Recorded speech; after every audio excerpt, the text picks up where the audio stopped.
राजस्थानची famous भाजी आहे।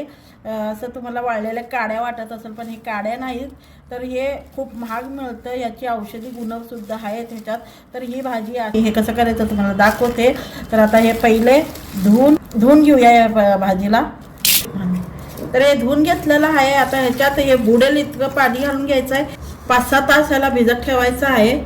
तर सांगरी छान भिजली गेली आहे। 4-5 तास भिजवलं होतं, एवढं असे तुटा पण लागली। तर आता हे करून घेते। तर 2 शिट्ट्या झालेल्या आहेत आणि कुकर थंड सुद्धा झालेलं आहे। बघा किती छान असं शिजले गेले 2 शिट्ट्यामध्ये। तर चला तर आता ह्याला फोडणी देऊया। मी घेतलेले 1 वाटी दही, या दह्यामध्ये आपण सर्व मसाले घालून घेऊया।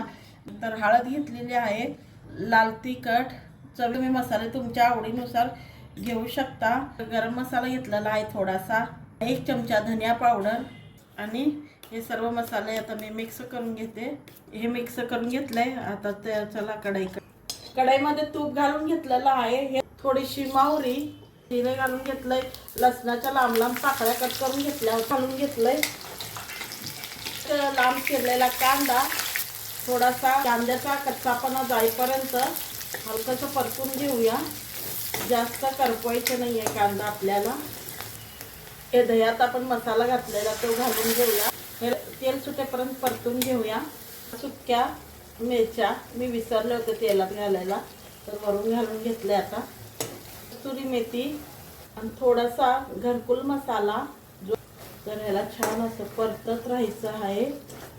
थोडेसे मनुका, बदाम, काजू, ह्याला ड्रायफ्रूट मध्येच बनवतात। ह्या भाजीला ड्रायफ्रूट लागतात, ड्रायफ्रूट शिवाय भाजीला चव येत नाही। खूप छान लागते। तेल छान सुटलेलं आहे आणि वरून घालूया मीठ, परतून घेऊया। आता ह्यात घालून घेऊया सांगरी। या सांगरीला मसाल्यामध्ये मिक्स करून घेऊया। करून घेतलेली आहे। आमचूर पावडर घालून घेऊया। 1 चमचा आमचूर पावडर घालून घेतले, म्हणजे खट्टी मिठी छान लागते ही भाजी।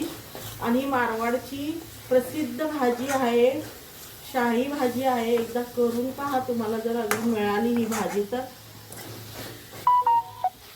तर आपली भाजी तयार आहे। ही भाजी कुणाला पसंत आली ते मी लाईक शेअर जरूर करा। तर ही केर सांगरीची भाजी तुम्हाला कुणाला पसंत आली त्यांनी लाईक शेअर जरूर करा। तर चला तर पुढच्या व्हिडिओमध्ये भेटूया।